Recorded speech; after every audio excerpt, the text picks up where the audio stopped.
कुठे गेली होतीस? नामजोशींकडे. त्यांच्या सुनेचा न्हाणवलीचा कार्यक्रम होता ना, त्याचं आमंत्रण होतं. अहो कृष्णा ऐकेच ना, हट्टच धरायला लागली. मग ताई म्हणाला तिलाही घेऊन जा. म्हणून त्या एवढ्याशा पोरीला या अशा वेडगळ कार्यक्रमाला घेऊन गेलीस का?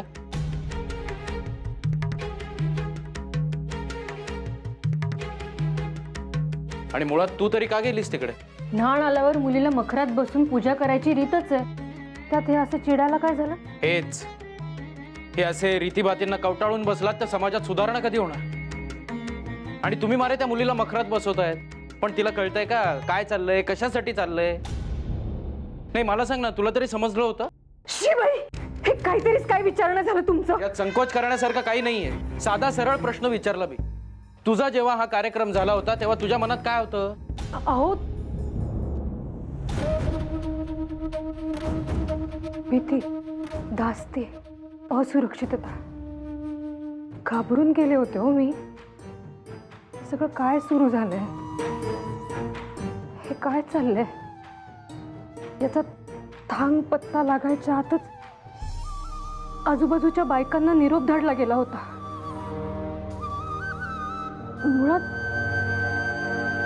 या सगळ्यामध्ये आजूबाजूच्या बायकांनी आनंदाने एकत्र जमण्याचा काय मुद्दा होता, मला हेच लक्षात येईना. कारण मला रडू येत होतं आणि मला खूप रडायचं होतं. आईच्या कुशीत शिरून तिच्या मांडीवर डोकं ठेवून मला अगदी धाय मोकलून रडायचं होतं. माझ्या या मनस्थितीत, या अशा अवस्थेत मला काठापदराचं हेरवल उघडं नेसवलं, केसात गजरा मारला. कुणीतरी असं अचानक समोर आलं आणि माझ्या कपाळावर लाल भडक कुंकवाचा टिळा लावला. हे सगळं काय होतंय? हे काय घडतंय? काय चाललंय? याचं काही म्हणून पत्ता लागेना. काहीतरी अभद्र घडे. या धास्तीने छाती अगदी दडपून गेली होती. आणि दुसऱ्या दिवशीपासून काय, अमुक तमुक सारी बंधनं सुरू. परपुरुषाशी संवाद साधायचं नाही, उमराबाहेर धावायचं नाही, हे नाही करायचं, ते नाही करायचं. मग मला सांग, तुला स्वतःला ती गोष्ट रुचली नाही तरी तू इतरांच्या कार्यक्रमाला गेलीस आणि सोबत त्या तान्या पोरीला घेऊन गेलीस. हो, पण मी सुद्धा एवढीच लहान होते की हे असंच मला देखील काही कळत नव्हतं. म्हणून काही रीतभात पाळायची नाही असं आहे का? जसं मला समजत गेलं तसं तिलाही कळेल. पुन्हा तेच मूर्खपणाच्या पद्धती आहेत या सगळ्या, ताबडतोब बंद झाल्या पाहिजे. जग कुठे चाललंय आणि आपण काय करतो या मूर्खपणाच्या पद्धतीमध्ये अडकून बसलो म्हणून हे परकीय लोक आले आणि आपल्यावर राज्य करतायत. अक्षरशः अडाणी समाजाचं प्रतीक होत, बाकी काही नाही. अहो काहीतरीच काय बोलताय? मला सांग, कृष्णाच्या प्रश्नांची काय उत्तर देणार आहेस तू? हे असे संस्कार करणारे येणाऱ्या पिढीवर आपण? कृष्णा, बाळा, कृष्णा, काय बाई हा राग काढायचा? ती पोर घाबरली ना. अहो अहो, हे घ्या. सावकाश, किती जीवाला त्रास करून घ्यायचा तो. सावकाश. अजून थोडं पाणी घेता का?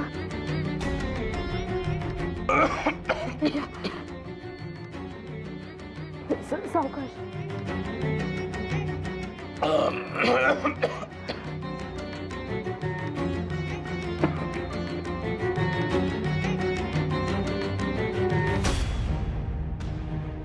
द्वारका नायकाने गोकुळात गोपिकांचा गोपालकाला करून सोडला ही पुराणात द्वापार युगातली गोष्ट झाली.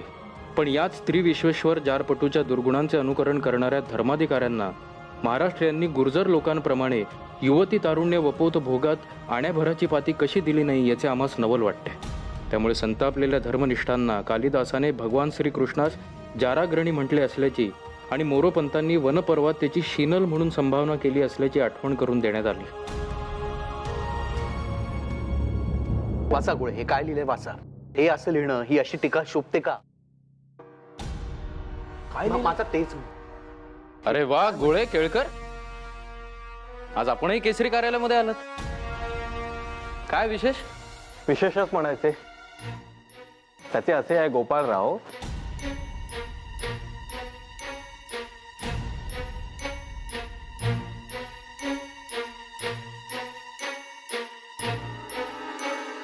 दीनानाथ, आज काही विशेष दिवस आहे का? विशेष दिवस कसला?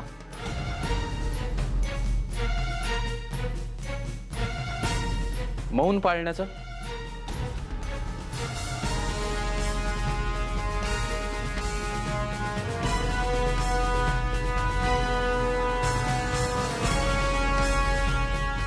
आगरकर, आजचा केसरीतला अग्रलेख फारच जहाल टीका करणारा झालाय, असं नाही वाटत का तुम्हाला? कोणता हो? कोणता काय? अहो, नाणवलीचा. आगरकर, हे विषय आपल्या माझघरातले आहेत. त्याची अशी जाहीर चव्हाट्यावरची चर्चा करून काय साधलं तुम्ही? हे करणं कितपत योग्य होतं? प्रथा योग्य की अयोग्य हे महत्वाचं आहे नामजोशी. विषय माझघरातले आहेत किंवा आणखीन कुठले आहेत हे महत्वाचं आहे का?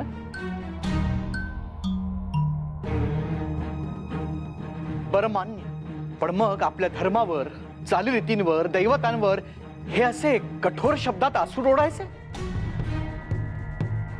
या रीती परंपरा कुठेतरी धर्म आणि देवतांशीच जोडल्या ना आपल्या पूर्वजांनी आणि धर्मग्रंथांनी. मग आता या विषयाचा उहापोह होत असताना त्यांचा उल्लेख होणं स्वाभाविकच आहे. आगरकर, आणि कुठलीही प्रथा कितीही लोकप्रिय असो आणि कितीही काळ चालत आलेली असो, पण त्यांनी जर लोकांचे नुकसान होणार असेल तर त्यातले दोष दाखवणं हे आजवर केसरीकारांनी आपलं कर्तव्य समजलं नाहीये का? आणि पुराणातले रासलीलेचे दाखले देताना आपल्या लेकी बाळींसोबत कोणी असं वर्तन केलं तर ते आपण खपवून घेऊ का याचाही विचार करावा सुज्ञांनी.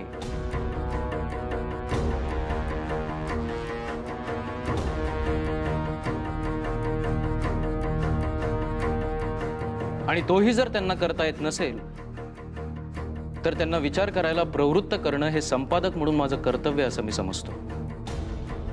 आगरकर, अहो, देवांची आणि आपल्या मर्त्य मानवांची तुलना कशी होणार? बरं, ठीक आहे. देवांचा पक्ष मी नाही लढवत. त्याचा तो समर्थ आहे, तो बघून घे. माझं पामरानं त्याबद्दल काय बोला. धन्यवाद. अहो, पण शास्त्री बुवा, तुम्ही त्यांच्यावरही टीका केली. काय लिहिलंय तुम्ही अग्रलेखात आगरकर? शास्त्री बुवांनी नव्या पंथाच्या लोकांवर, त्यांच्या विचारधारेवर, वर्तणुकीवर खरपूस टीका करून जुन्या लोकांकडून वाहवा मिळवली. हे लिहिलंय तुम्ही? काय चुकीचं लिहिलंय मी? हो, सांगा ना. जे वास्तव आहे तेच लिहिलंय ना. चूक किंवा बरोबर हे व्यक्तिसापेक्ष आहे आगरकर. शास्त्री बुवा आपले सहकारी होते. तुम्ही त्यांच्या विरोधात शब्दांचे बाण डागलेत. सहकारी होते म्हणून त्यांची प्रत्येक गोष्ट मला मान्य असायलाच हवी हा अट्टास नाहीये नामजोशी. आगरकर,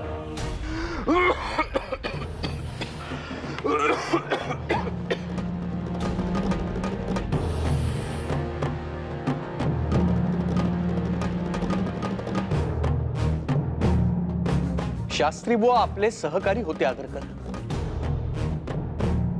आपल्याच वर्तुळातल्या माणसावर अशी जाहीर टीका करणं योग्य आहे का आगरकर?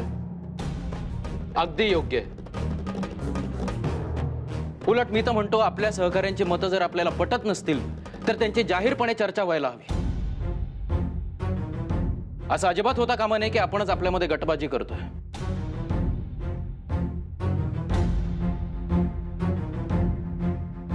आगरकर, तुमच्या या लेखाची बाहेर जनमानसात तर तीव्र प्रतिक्रिया उमटेलच. आणि आता त्याला तोंड देण्याची तुम्ही पूर्ण तयारी ठेवा. शिवाय बळवंतरावांचं या सगळ्या बाबतीत काय मत आहे हे देखील तेवढंच महत्वाचं आहे. आणि हो, हा विषय आता कार्यालयाच्या बाहेरच नाही तर कार्यालयातही वावटं उठवल्याशिवाय राहायचा नाही.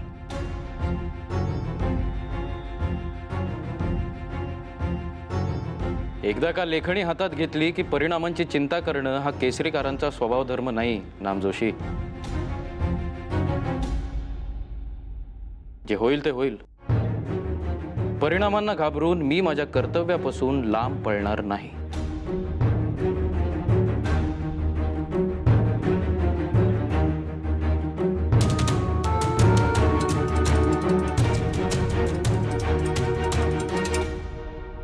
हो बरोबर नाही. हो, तुम्ही हे वाचलत का? केसरीकारांनी हे अशा पद्धतीने आपल्या धर्मावर रीतीभातींवर आसूड ओढलंय. हे तर मला काय पटलं नाहीये बुवा.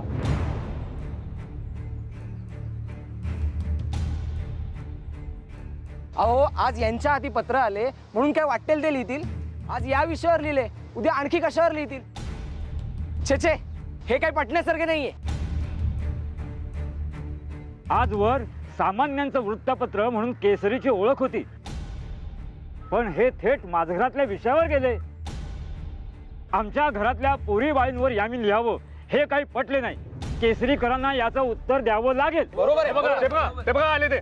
बळवंतराव, हे काय लिहिलंय? हे बघा, हे काय काय आहे? लिहिलंय का हे? काय झाले काय? अहो बळवंतराव, काय चालू आहे? काय लिहिलंय आपण? आपल्याला शोभतं काय? कशाबद्दल बोलतात नेमके? हे बरे हा, छापायचे आपणच आणि वरतून विचारायचेही काय म्हणून. बुवा मला खरोखर कल्पना नाही आपण काय बोलताय त्याची. जरा स्पष्ट सांगाल तर बरे होईल. हे याबद्दल बोलत होतो मी. काय लिहिलंय यात?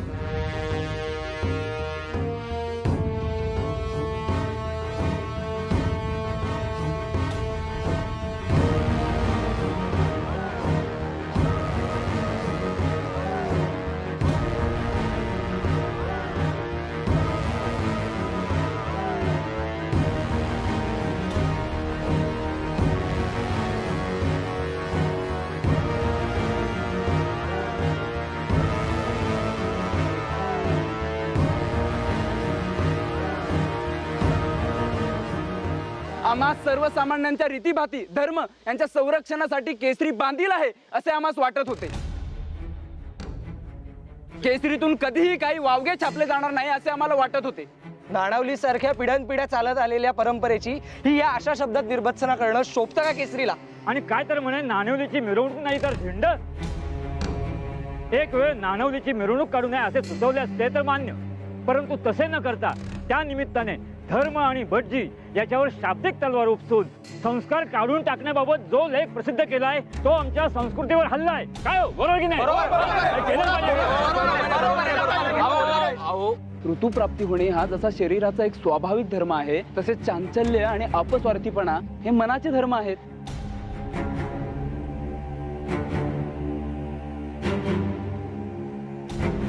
आणि जर आपल्याला खरोखर समाज सुधारणा करायची असेल तर ती धर्माची थट्टा करून किंवा लोकांना जुन्या वेटी धरून चालणार नाही. सावधपणानं आणि त्यांच्या कलानं या सुधारणा घडवायला हव्यात. बोला, सांगा, याचा जबाब द्या. कसला गोंधळ चाललाय हा? बोला बळवंत, याचा जबाब आहे का तुमच्याकडे?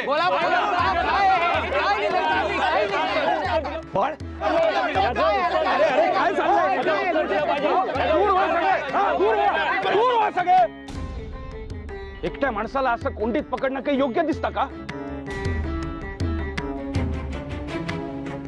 अहो जनार्दन पंत, आपण तर वडील असामी. आपणच असे वागलात तर पोरासोरांनी कोणाकडे बघायचं? आणि आपण काय आज ओळखता का बाळला? अहो शांतपणे चर्चा केली तर ऐकून नाही का घेणार तो? अहो पण गोविंदराव, तुम्ही हा लेख वाचलात का? अहो केसरीतला प्रत्येक शब्द काय एकटे बळवंतराव लिहितात का? अहो ती 4 टाळकी आहेत, त्यांची 40 मतं आहेत. अशा परिस्थितीमध्ये थोडं पुढं मागं व्हायचं. आपण सुधारणा तर करू शकतो ना, दुरुस्त्या करता येतात.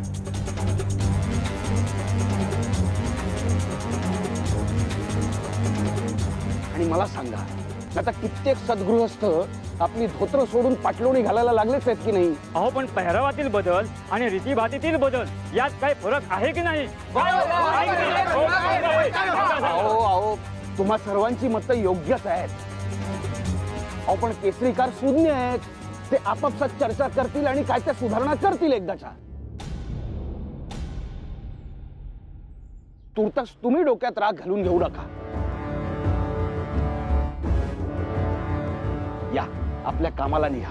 आणि हो, केसरी आपल्या सर्वांचा आहे आणि तो तसाच राहील ह्याची खात्री बाळगा. या निघा आता.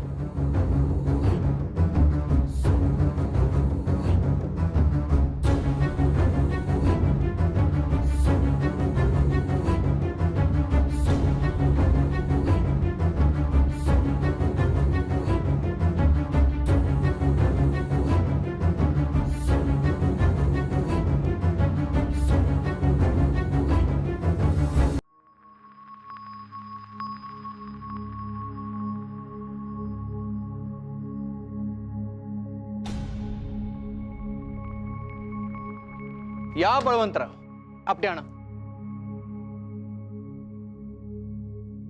हा आजचा अग्रलेख वाचला का तुम्ही? काय मत आहे तुमचं या जहाल अग्रलेखाबद्दल?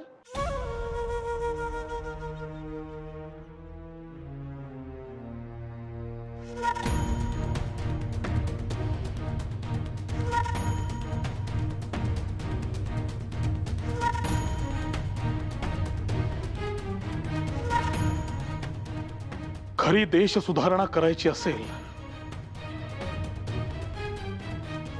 तर कुठल्या तरी एकाच गोष्टीचा प्रसार व्हावा असे म्हणणे भाबडेपणाचे.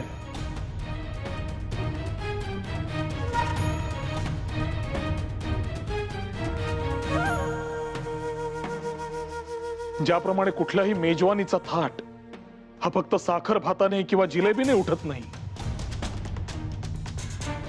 त्याला चटणी कोशिंबिरीची डावी बाजू असावी लागते, भाज्या आमटीचा झटकाही असावा लागतो. त्याचप्रमाणे देश सुधारणेला सुद्धा सगळ्या गोष्टींचा हातभार लागणं आवश्यक आहे.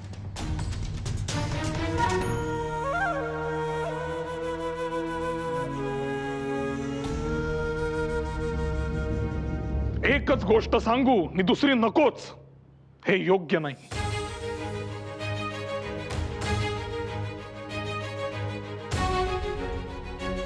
खऱ्या देश सुधारणेसाठी सगळ्या गोष्टींचा ज्ञान प्रसार होणं अत्यावश्यक आहे.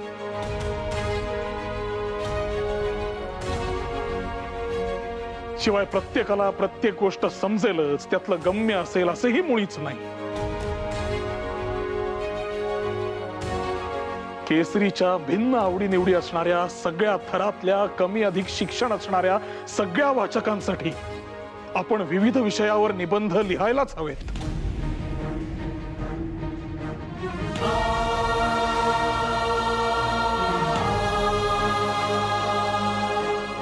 पण म्हणून उपचाराचा तो कडू काढा थेट वाचकाच्या घशात उतरवावा असा अर्थ होत नाही.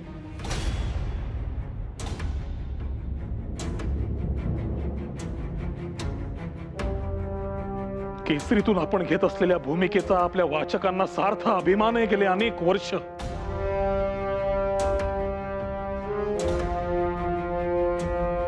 आपण जे काही छापू ते सुधारणेच्या बाजूने असेल, त्यात वावगे किंवा अनाठाई काहीही नसेल असा त्यांचा आपल्यावरचा विश्वास आहे. आणि तो विश्वास जपणं हे आपलं कर्तव्य आहे.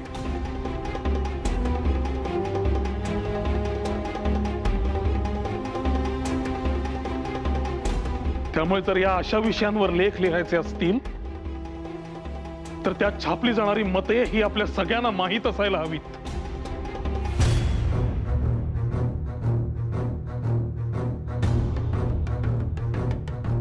केसरी हे आपण एक विचाराने चालू केलेलं, एकमताने चालवलेलं पत्रक आहे. त्यामुळे केसरीत छापला जाणारा प्रत्येक शब्द हा आपल्या सगळ्यांना मान्य असायला हवा, सगळ्यांच्या मनातला असायला हवा. कोणा एकाचे विचार हे केसरीचे विचार म्हणता येणार नाहीत.